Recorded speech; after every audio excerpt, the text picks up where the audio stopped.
In Ahsoka's epilogue, Grand Admiral Thrawn, Lars Mikkelsen, triumphed by returning to the familiar Star Wars galaxy. Nevertheless, towards the show's climax, he also revealed his worst flaw.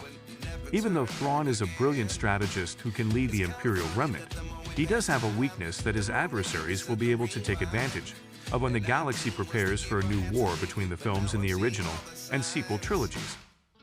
Thrawn was stranded in the Star Wars canon for more than 11 years, and as was shown in Ahsoka's final episode, Ahsoka Tano, or Zoria Dawson, and her pupil Sabine Wren, Natasha Lee Vortizo, were powerless to stop him from fleeing his exile in another galaxy.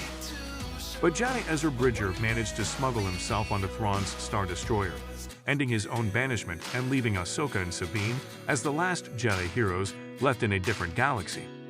But a pivotal scene before Thrawn's triumph demonstrates how the galaxy's heroes will probably be able to overcome him soon. Grand Admiral Thrawn, who was one of the Empire's finest leaders before his banishment due to Ezra Bridger, as demonstrated in the Star Wars Rebels series finale, is a superb strategist, but it is kept a secret. Thrawn's presence would have greatly decreased, even more than they already were. The chances of the Rebels defeating the Imperials during the events of the Galactic Civil War between the Empire and Rebellion in the original trilogy.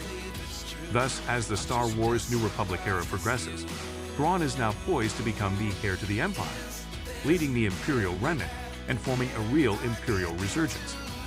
Thrawn has never been one to follow impulses or feelings. He is extremely patient and calculated, carefully and diligently studying the backgrounds, cultures, and critical weaknesses of his competitors before devising innovative plans and contingencies. Because of this, Thrawn frequently outwits his opponents by 5 steps, but Ahsoka's decisive move revealed one of his main vulnerabilities.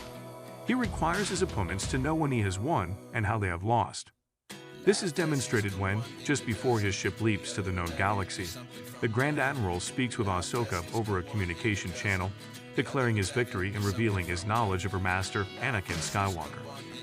Though Thrawn is a tactical genius, Ahsoka's epilogue reveals his true colors. He has goals beyond winning.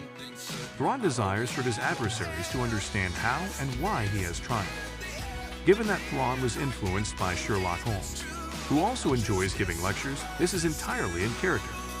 Furthermore, Timothy Zahn's canon and Legends novels, as well as Star Wars Rebels, include Thrawn doing this quite a bit. But because of this flaw, Thrawn's adversaries have more chances to respond while he speaks. At the last minute, when Thrawn thinks he's already won, the tables can be flipped. This, together with the Jedi's unpredictable nature and their use of the Force, an additional significant flaw, demonstrate that Grand Admiral Thrawn is not unbeatable, even if he returned to the known Star Wars galaxy after the events of Ahsoka.